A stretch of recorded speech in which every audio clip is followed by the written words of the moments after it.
Hi, I'm Brendan Breyer and I'm a registered FarmX consultant. My task this afternoon is introduce you to the FarmX Sward Stick. This little baby here. It's a tool that we use for measuring pasture covers on farm. We find it highly effective, that we can use it both quickly and efficiently and be consistent across a number of FarmX users. Our Sward Stick is cut into 1 centimetre slots. These are calibrated by Ag Research against herbage mass measurements over a number of years. As you can see, the Sward Stick is cut into 5 different segments: the spring, late spring, summer, autumn and winter. At these different times of year, the amount of herbage mass, depending on height, changes as the pasture composition changes. So how do we use this in practice? When we're going around our farm, we look at the different pasture and we make an assessment into which one of those seasons it fits. A spring pasture tends to be defined by a pasture that is lacking seed head and it's green and leafy, and hopefully will have a reasonable content of clover. Once we move into late spring, we have a pasture that has plenty of seed head in it, and also the clover content is beginning to diminish. Once we get into summer, we're into a sward where it has an increasing amount of dead material, the clover content is diminishing, and we have a lot of standing seed head. In autumn, we hopefully have a heap of green material coming through.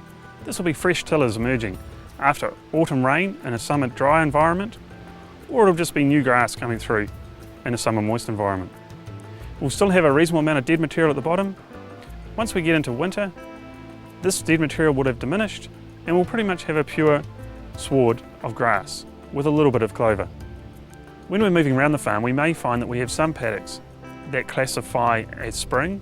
In other words, they haven't started to seed yet, whereas we may find other paddocks that have actually started to seed, and so we'd call those late spring. This means that we tend to be flexible throughout the year. The Sward Stick does have specific months that relate to different time periods. So for example, spring is September to October, whereas in reality at the end of October we'll have a combination of both spring pastures and late spring pastures. Okay, so we're armed, ready to go out and measure our average pasture cover across the farm. FarmX has found that you only need to measure 40 to 50% of your paddocks. These must be random paddocks from across the farm, and this will give you a pasture mass which is within 100 of what you would have calculated by doing every paddock. So now that we've got the theory of how to use a Sward Stick, let's just put some of that into practice. This particular example is a sheep pasture, and as you can see it's fairly even across it. The technique that I tend to use is either a clipboard or the natural resistance you find when you rest your hand on the sward. What we're measuring is we're measuring the average height. That's not the longest grass. You'll see there's a few tufts of long pasture in here, and it's not also the shortest grass or even necessarily the height of the clover. The method I find that works really well is just to gently rest your hand on there until you feel that resistance. It should be quite comfortable, not too heavy, not too light. And then we're simply measuring the height of that hand. We come down to the base of our hand, line that up with where it comes to on the ruler, and that's our pasture height.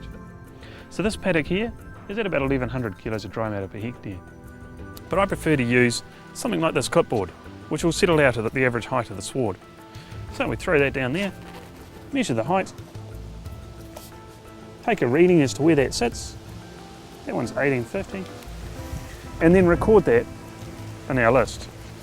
In this particular case, we're using a farm map.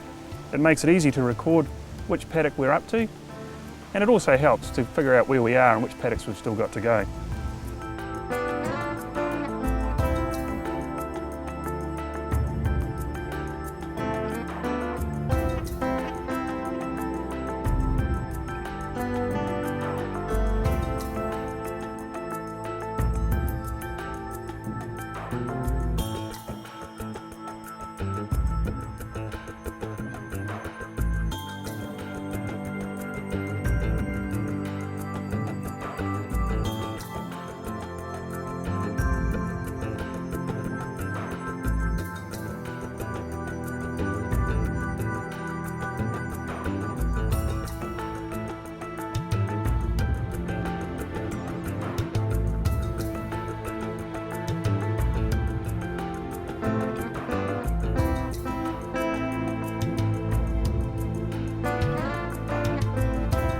Alright Dan, well we've done those covers. It was a good walk, it was good to have a look around.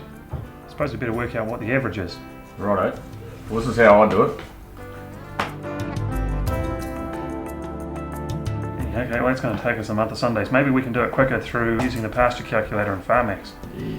What we do here is just click on the pasture cover and then click on the ellipsis, and we've got some paddocks already preloaded. So what was that first one you hit there? That'd be 1300. Alright, next. 1450. Next. That'd be 1500. Okay, so that's the average pasture cover, and it's come out at 1810. So how does that compare with last year?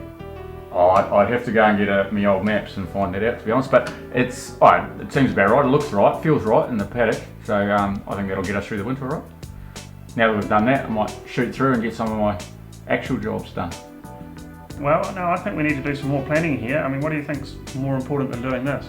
Oh, I've got fences to do and gates to fix, and I reckon this stuff's worth a couple of $100 an hour, and you can probably pay someone $20 to go and do that fencing. So I'd encourage you to stay here and work it through. when you put it like that, righto. Okay, Dan, well, we've got that 1810, that was our pasture cover. So that's this point here at the end of March. And then from that, we've got our forecast as what's going to happen with our pasture covers. So this green line is our average pasture cover throughout the year, and that goes forward for a full 12 months out to the end of February.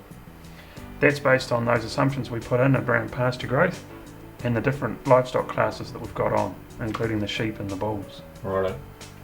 This blue one, that tells us how much grass we need to achieve the animal performance that we've got loaded in for that point in time. So the key thing is we don't want this blue line to get above the green line, and it goes red when that happens. So that when that happens, you'd lose some weight on your cattle or your sheep or something. That's right, yep. Right. So what it says is we physically can't get that level of performance given that level of pasture cover. Righto. So we'll have to correct it. So looking at this, it looks like there's some opportunity here.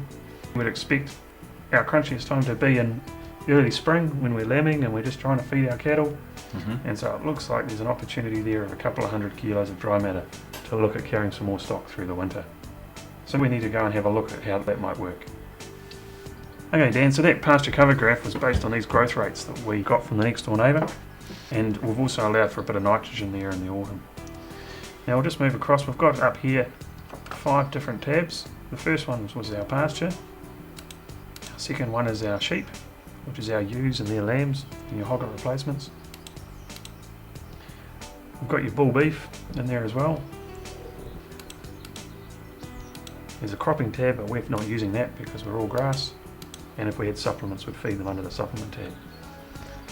So I think the opportunity here to me looks like we should carry some more bulls. What do you reckon? Righto, if you can. Hey, how long would it take you to get some more bulls on? Oh, probably give us a couple of weeks if we had to go and buy them. Okay, well we've got the number across here in each month, and we've also got the live weight of those bulls, and you can see their growth, them increasing in weight as they go. So if we click on April, and this is our transactions, we've got our opening number, and these are the sales we've got out next spring. So go for a new purchase. We'll change that date to say the 10th of April. And how many? Let's try 100 and see what happens. What weight do you reckon they'll be? 100 bulls, 380 kilos probably at the moment. Well, you can see here it's gone red in the corner. That means that we've just overstocked it a little bit too much given the growth that we've got coming through in this one. So maybe we just need to back that off a little bit. So let's say we change that back to 60.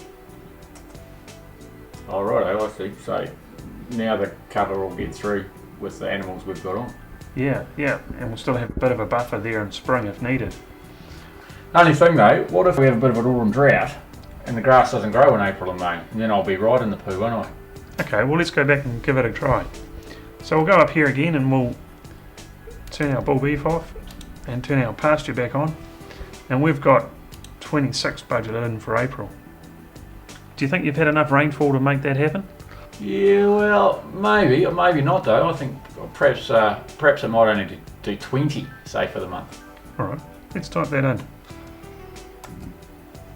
Well, you're right. That's tipped it over. You can see that we've gone red over here again, so we've gone infeasible. Our cover's too low in the spring.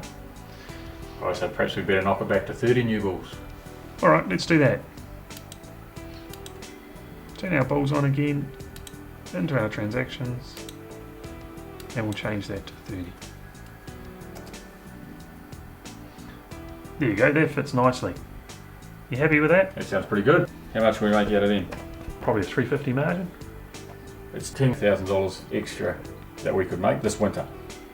Yeah, not a bad return. That is good. I really need to get on the phone, don't I? Alright, well let's go to it. Good day.